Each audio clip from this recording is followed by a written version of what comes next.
You must have been surprised to see the divorce papers there. I've been staying at my parents' house since yesterday. I'm not leaving until you visit me and apologize. I see. That's what you meant. Then you don't have to come back. Huh? There's nothing for me to be sorry for. Huh?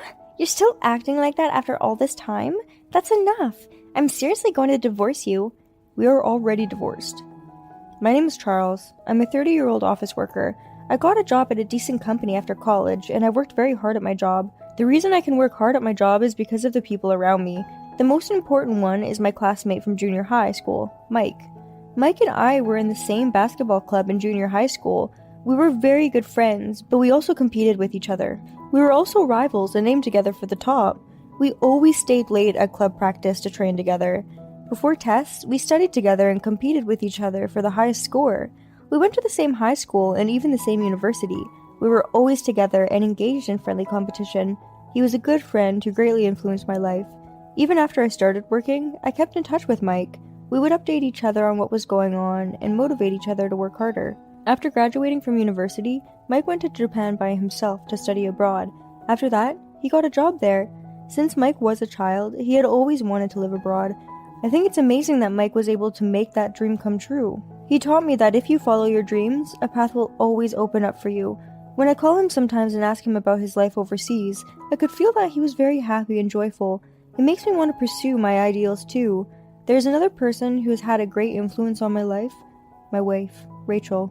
I met her when I was 24 years old. We met on a blind date. She was a few years older than me and worked for a big company. She seemed to be a generous person. She seemed interested in me, too. We started our relationship after a series of dates, and after a year of dating, we got married. The reason I decided to marry my wife was her kindness. At the time, when my wife and I were dating, I was stuck at work. I didn't know if I was trying in the right direction. Everything I was doing was not working. I was not getting any results at all. When I joined the company, my boss had high expectations of me. I was very impatient with the lack of results. My wife, with whom I was in a relationship, helped me keep my cool. It's okay. You don't need to act like an honor student right now. For the first 5 years of your career, just use your youth as a weapon and try to do whatever you want. It is better to be selfish and to push through what you want to do. From a standpoint of senior and supervisors, it couldn't feel so bad about cleaning up the mess when a newcomer makes a mistake, so don't try to fit in, just do what you want to do. I'm not a senior or a boss in the same company as you, so maybe it would be a little irresponsible that I say like that. When she encouraged me like this, I finally started to relax. Thanks to that, I was able to go to work in a very relaxed state since then. She seemed to be happy to see me enjoying my work every day, so I decided to marry her. With her, I knew we would overcome anything together and be happy. I was convinced of that. After we got married, my wife was very kind too. Whenever I had a challenge at work, she would say kind words to me and encourage me. So no matter how many times I felt like my heart was about to break, I was able to put my heart into my work without giving up. I have lived my life with the support of my best friend and my wife, and just recently, my hard work paid off and I was promoted to a higher position. I was so happy that I reported it to my wife when I got home. Rachel, I did it! What's the matter? What happened? I'm going to be a section chief from this spring. Oh, really? Yeah, I feel like all my hard work is finally being recognized. I see. Congratulations. Thank you. I bought some steak to celebrate, so let's have a nice dinner today. I was so happy about my promotion that I didn't notice the change in my wife right away, but little by little, her attitude changed. She began to act more and more unfriendly. I'm home. Welcome back. Are you home late these days? I'm sorry, I was checking the documents my subordinate had prepared, which made me come home late. Hurry up and make me dinner. Huh? Yeah, of course. My wife used to do the housework when she could, but now, when she comes home earlier than I do, she doesn't do any of the chores anymore, and on top of that, she sometimes speaks down to me. Why do you always come home so late? It's because my responsibilities and workload have increased since I became a section chief. That's not an excuse. Some people come home on time even if they have a higher position. Charles, you are just not very good at what you do, so it takes you a long time, and you have to work overtime. That may be so, but I'm doing my best. Anyway, don't work overtime in a way that makes you neglect the chores. I can't concentrate on my work if you keep being like this. I'm sorry. I'd never had my wife talk to me like this before. I was confused. I had no idea that I was inconveniencing her by working late. I still had respect and affection for my wife at that time. At this point, I couldn't see that she was just saying these things to me out of jealousy, but even so, I was still very busy at work. It wasn't about my capacity or anything like that, but every time I came home late, she would get angry. Why can't you do a better job of balancing chores and work? How can you be a section chief if you can't multitask? I gradually lost confidence in myself because of such criticism. It was only natural that I called my best friend, Mike. Hello? What's wrong, Charles? Mike, how are you? Did something happen? Yeah. Whenever you ask me how I am, I know that you're the one who's not doing well. Mike understands me the best. I started to cry and told him about my current situation. I told him about how my wife is very hard on me and always belittles me. I have to do all the housework by myself, and it is physically demanding of me. Mike listened quietly and encouraged me. I know that you're always doing your best. Even though we are apart, I know that you are working hard somewhere, and that makes me work harder. Besides, it's thanks to your hard work that you became a section chief. I'm sure the results are the best proof of that. Do you think so? And about the sudden change of your wife's attitude, maybe it's jealousy. What? Jealousy? My wife is jealous of me? Does she hold a higher position than section chief at her workplace? Oh, no, she doesn't. I knew it. But she works for a big company. I don't think she'd be jealous of me. I think women are sensitive about career advancement, regardless of the size of the company. That's why she was upset that someone younger than her got promoted before her. Oh no, if that's the case, what should I do? It's difficult. Like you, I'm a hard worker. Maybe wait for your wife to be promoted too? Then I'll need to continue to bear this until it happens. You're right. Sorry. Let's see. I'm sorry, you don't need to think so hard about this. No, I'm trying to come up with a perfect answer for you. It's okay, I feel so much better just by being able to talk to you like this. Can I call you again? Maybe we can talk about some stupid meaningless topic next time. Great, let's do that. Whenever you want to call, just let me know. Having called Mike, I felt like I was unraveling from all the negativity I had been feeling. And after Mike told me that my wife might be jealous of me, I realized that I should not mention that I was busy with work so much. But even though I was careful to do so, my wife's attitude towards me became worse and worse. In the worst cases, she even restricted my activities.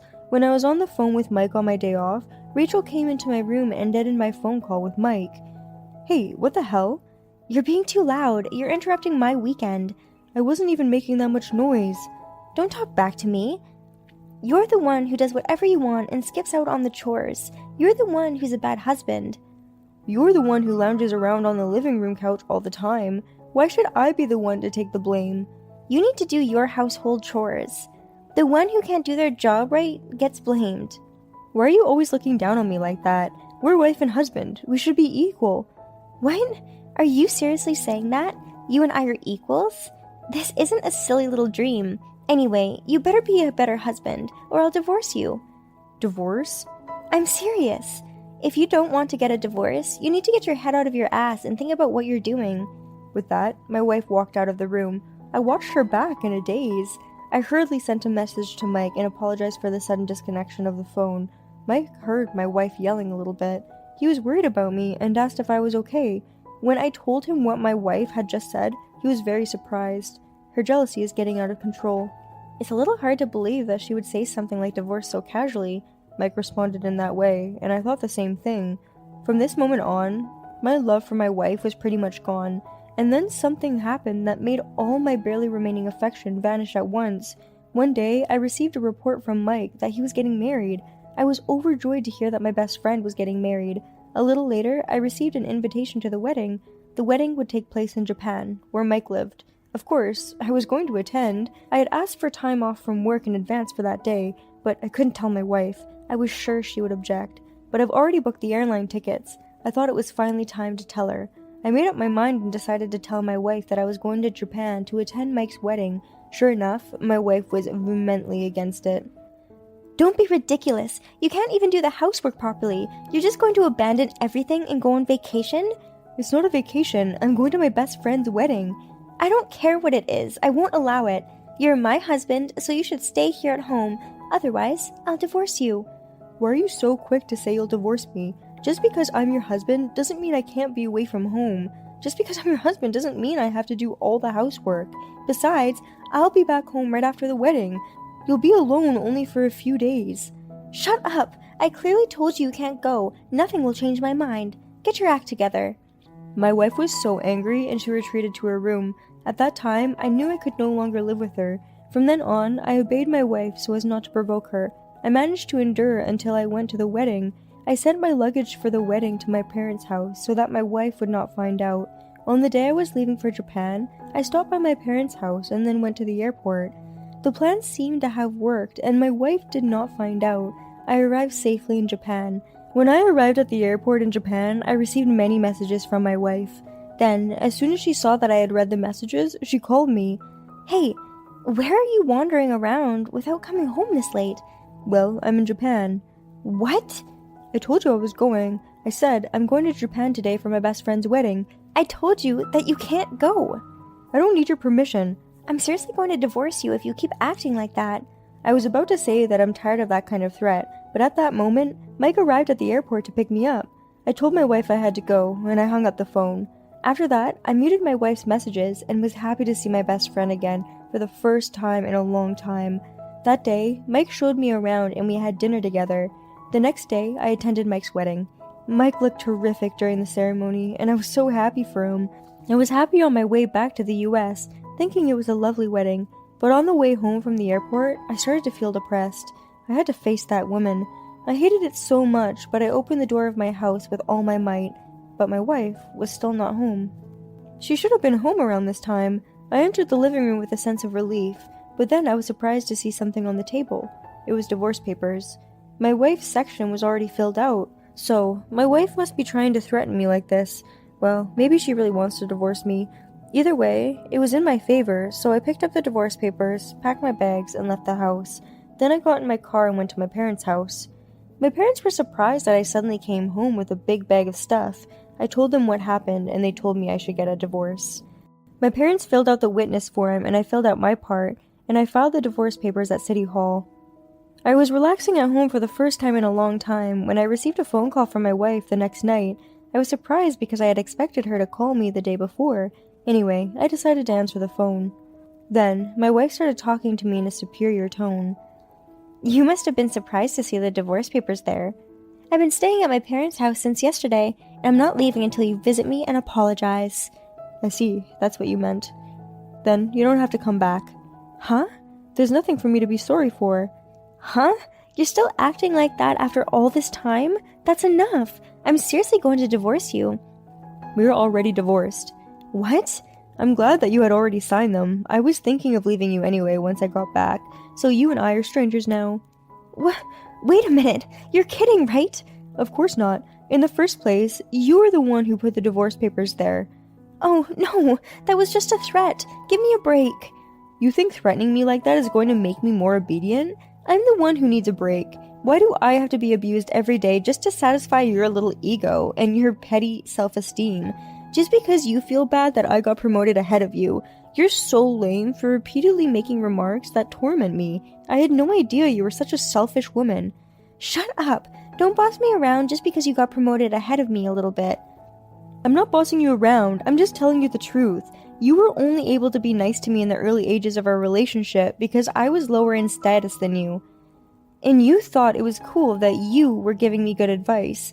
You were so satisfied from yourself back then, but in reality, you were a jealous, prideful person. You probably didn't even realize it. Good for you. Thanks to me, you're aware of your flaws now. You bitch. You're mocking me, aren't you? Are we done? It's too much trouble. I'm hanging up. I don't have time to waste on a phone call with a stranger and get into a useless fight. Unlike you, I have a high position at my workplace and I'm busy with work. I said that and hung up the phone. My ex-wife is probably furious right now. I have never wanted to feel superior by bragging about my title, but I've never been told some pretty nasty things by my ex-wife. That's why I dared to say something to my ex-wife to get on her nerves. After that, as for my ex-wife, according to our mutual acquaintance, she was very angry with me. I'm going to remarry a man who is obedient and loyal, and I'm going to become very happy. She was so determined that she started using a dating app. However, the man she met and went out with turned to be a marriage scammer, and she lost all of her savings. Her savings, which amounted to a couple tens of thousands of dollars, was gone in one fell swoop. As expected, my wife was mentally exhausted by the incident. Now, she has no self-confidence in herself, and she seems to be in a very gloomy mood every day. People around her continue to distance themselves from her. She had it all coming to her. From this, I was able to witness what happens with people when they lose their cool. Meanwhile, I have been working harder and harder. I am now in charge of several big projects now. Mike and I are still in touch. I told him that I was going to take a long vacation to visit him in Japan. Until then, I will work very hard and try my best to show him how much I've grown. Jealous women are so lame, aren't they? And it's also lame that she thinks she can get her partner to obey her by flashing divorce papers at her husband. In other words, Rachel was the worst. It's a good thing Charles divorced her. Charles has enough income to live on his own. I hope he can find a woman who doesn't have a terrible ego.